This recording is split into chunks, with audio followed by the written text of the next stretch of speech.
The Prime Minister has just addressed a rally in Balurghat and there were massive crowds. The rally was to campaign for the Balurghat BJP candidate and state BJP president Dr. Shukanta Majumdar.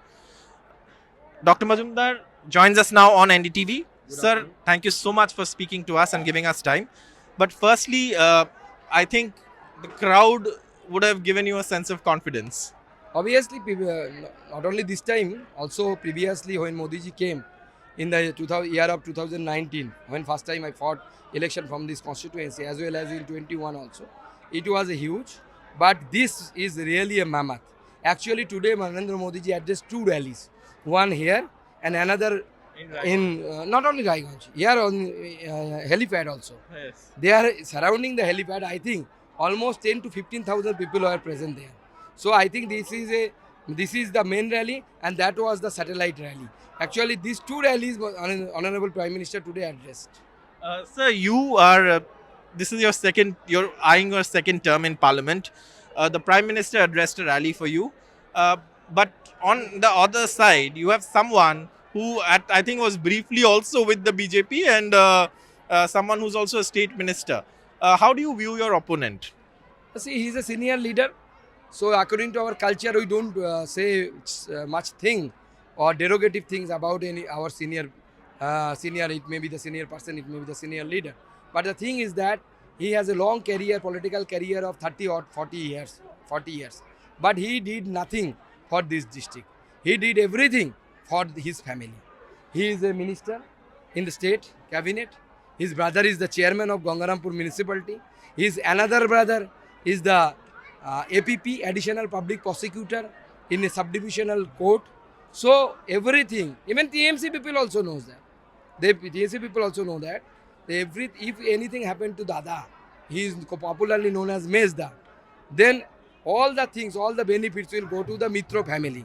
So he is the Jamindar of TMC, Jamindar of this district, and all other TMC workers are the subordinate of him. Doctor Majumdar, आपसे जानना चाहेंगे, प्रधानमंत्री के सभा में प्रधानमंत्री ने बहुत स्पष्ट अक्षर में 3-4 विषय को उठाया. एक करप्शन का मुद्दा, दूसरा संदेशखाली का मुद्दा, और हर रैली में बीजेपी के लिए संदेशखाली का मुद्दा एक अहम मुद्दा रहा है. और क्या आपको लगता है कि महिलाओं का वोट जो ममता बनर्जी के साथ इतने सालों तक रहा है, अब क्या आपको दिखाई दे रहा है कि बीजेपी उसमें डेंट कर पाएंगे? देखिए, महिलाएं समझ चुकी है कि महिलाएं सुरक्षित नहीं है ममता बनर्जी की राज में. आज भी आपके कैमरा ने शायद दिखाया होगा कि मिडिल वाला जो रो था, हमारा मेन जो टेंट था, इसमें 80% महिलाएं थी. बहुत सारे महिलाएं आ रही हैं. यहाँ पे हमने गंगारामपुर में मंत्री के घर से, जो हमारे ओपोनेंट हैं उनके घर के सामने से लगभग कई हज़ार महिलाओं का जुलूस भी निकाला था. उस जुलूस का 80-90% पार्टिसिपेशन महिलाओं के था. महिलाएं समझ चुकी है कि ममता बनर्जी की सरकार लोगों को ठग रही है. वो लोग जुमलाबाज बोलते हैं बीजेपी को, जुमलाबाजी ममता बनर्जी की सरकार एक्चुअल में कर रहे हैं. सर, मेरे पास दो और सवाल है. एक तो इंफ्रास्ट्रक्चर को लेके बीजेपी का हमेशा एक फ्रंट फुट पे खेलने की एक स्ट्रैटेजी रहा है. बालूरघाट में रेलवे स्टेशन के बिल्कुल बगल में हम हैं, यहाँ पे ट्रेन भी जा रहा है, लेकिन रेलवे स्टेशन का डेवलपमेंट तो हो रहा है. आपने कल भी एक ट्रेन शायद उसका उद्घाटन देखने आए थे. आपने कहा आपने उद्घाटन नहीं किया क्योंकि एमसीसी चल रहा है. लेकिन एयरपोर्ट को लेकर भी प्रधानमंत्री ने कुछ कहा. बालूरघाट का एयरपोर्ट को लेकर क्या समस्या है? देखिए, एयरपोर्ट अभी जो है केंद्र सरकार ने, यानी एयरपोर्ट अथॉरिटी ऑफ इंडिया ने 1 रुपये की एवज में स्टेट गवर्नमेंट को देके रखा है उसका डेवलपमेंट के लिए. स्टेट गवर्नमेंट ने छोटा एक रनवे बनाया है, बाकी कोई इंफ्रास्ट्रक्चर यहाँ पे नहीं है. अब स्टेट गवर्नमेंट इस एयरपोर्ट को हमारे पास, केंद्र सरकार के पास हैंड ओवर नहीं कर रही है. खुद भी कोई प्रयत्न नहीं कर रहा है, प्रयास नहीं कर रहा है कि यहाँ पे फ्लाइट चले. आप जानते हैं ATR बोल के एक छोटा ही प्लेन चलता है. मैंने उसके जो कंपनी कुछ बिहार में एयर सर्विस देता है, 9 सीटेड एयर सर्विस चलता है, सिंगल इंजन वाला. मैंने उसके CEO, कंपनी के CEO से भी बात किया, दिल्ली में बुला के चाय पिलाया, बोला कि आप आइए बालूरघाट से चलाइए. दे आर रेडी, वो रेडी थे चलाने के लिए. लेकिन स्टेट गवर्नमेंट से कोई तो मतलब हेल्प जो चाहिए, मिनिमम हेल्प, वो मिनिमम हेल्प मिले. मैं गारंटी देता हूँ 3 महीने में चला दूंगा. मुख्यमंत्री को कुछ नहीं करना है, सिर्फ हेल्प करना है मुझे। मैं उस कंपनी को दे के बात करके यहाँ से चला सकता हूँ और यहाँ से पैसेंजर भी होगा। और रेलवेज के बारे में आपने क्या क्या किया है? तो देखिए रेलवेज तो कल हमने दिल्ली का यहाँ से एक ट्रेन मिला हमको, जनता बहुत खुश है।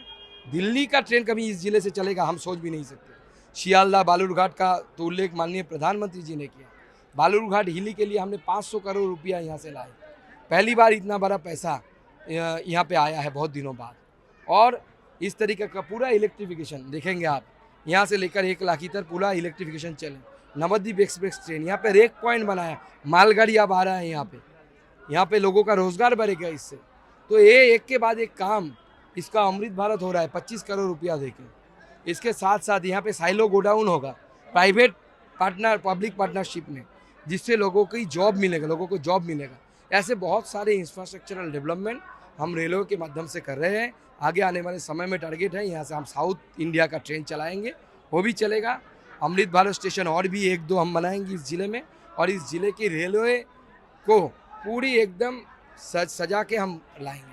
अब सुकांत मजूमदार जो आपके विरोधी है वो सवाल उठाते हैं कि सुकांत मजूमदार एक स्टेटमेंट नहीं दे रहे कि क्या क्या किया है उन्होंने। आपने अभी बताया, लेकिन एक जो तृणमूल का आरोप रहा है कि ये जो सेंट्रल फंड्स की बात है, क्या ये एक इशू है कि सेंट्रल फंड्स जो भी कारण है रोका गया है? उसका कई सारे कारण है, जैसे बीजेपी का कहना है कि उसमें करप्शन, यूटिलाइजेशन सर्टिफिकेट, ये सब की बात है। क्या ये एक मुद्दा है? देखिए जनता के पास ये मुद्दा नहीं है, क्योंकि आप कॉमन पब्लिक के पास चले जाइए, उसको जो टीएमसी नहीं करता है, कॉमन पब्लिक बीजेपी भी नहीं करता है, उसको पूछिए जाके कि जॉब मिलता है 100 दिन का। यहाँ पे 100 दिन का काम बोलते हैं मनरेगा को, तो बोलते 100 दिन का काम में मिलता है, वो बोलेगा नहीं मिलता। टीएमसी जो करता है उसको मिलता है, काम नहीं करके पैसा मिलता है टीएमसी के लोगों को। और उसको वो क्या करता है, आपके अकाउंट में 6000 रुपया घुसा दिया, टीएमसी के नेता जाएगा, पैसा आप उठा के लाएंगे, आपका 1000 बाकी 5000 उसका। ये चलता था यहाँ पे एमजी एनर्जी। तो प्रधानमंत्री जी ने इसमें सामूहिक रूप से रोक लगाया है, और ये रोक इसलिए लगाया है कि हिसाब नहीं, आप हिसाब तो दो। आप क्या करेंगे कि आपके बेटा है, ये बेटी है, आपने उसको बाजार भेजा 100 रुपया देके, और हर रोज़ वो 50 का माल लेके आ रहे हैं, और 50 रुपया अपने पॉकेट में रख रहा है, उसका हिसाब नहीं दे रहे हैं। आप अगले दिन से अपने बेटे या बेटी को बाजार भेजेंगे क्या? नहीं भेजेंगे ना। आप हिसाब लेंगे कि 50 रुपये का तुमने क्या किया, सिगरेट तो नहीं पी, आदत तो बुरा नहीं हो गया।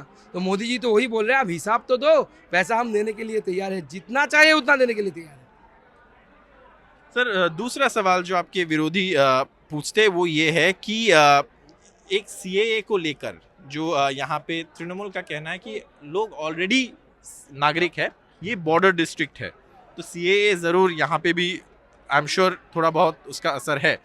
तो क्या सीएए को लेके जो एक फियर है लोगों के मन में, उसको लेके आप क्या कहेंगे कि क्योंकि जो नागरिक है, जो वोट दे रहे हैं, वो क्यों अपने आप को फॉरेनर डिक्लेयर करके नागरिकता बने? ये सवाल ज़रूर टीएमसी उठाते हैं। देखिए पहली बात ये है कि हमारे देश के लिए यही प्रॉब्लम है, हम बाहर के देशों का मॉडल ना यहाँ पे लगाने की कोशिश करते हैं।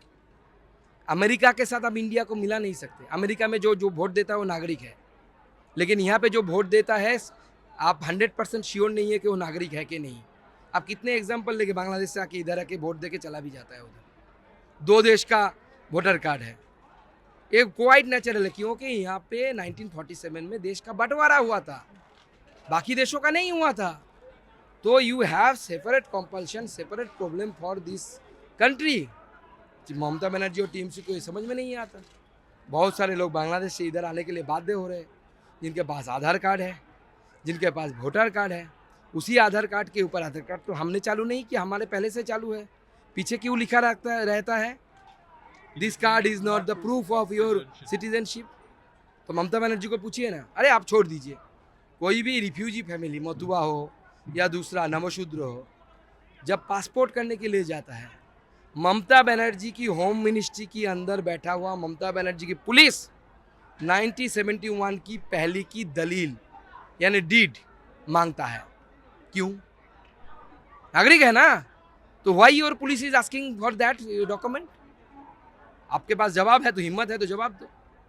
मेरे पास एक एडवर्टाइजमेंट भी है ममता बनर्जी की सरकार की, जिसमें वो सिटीजनशिप का प्रूफ मांग रहे हैं एडवर्टाइजमेंट में। जो पार्टी जो उसमें अप्लाई करेंगे उसके लिए। तो इनका मापदंड दोहरा है और ये क्या करते हैं, विदेश का मॉडल यहाँ पे फिट करने की कोशिश, विदेश का मॉडल को फिट नहीं होगा। Bharat is unique, India is unique, you have to set up a unique model for this country. Sir आखिरी क्वेश्चन, जब 4 जून को रिजल्ट आएंगे आपको क्या लगता है कितना मार्जिन रहेगा? 1 लाख के ऊपर मार्जिन रहेगा, 1 लाख के ऊपर मार्जिन रहेगा और आराम से सीट हम जीत के नरेंद्र मोदी जी को बीजेपी के लिए कितने सीट्स बंगाल में? 30 के ऊपर जाएगा।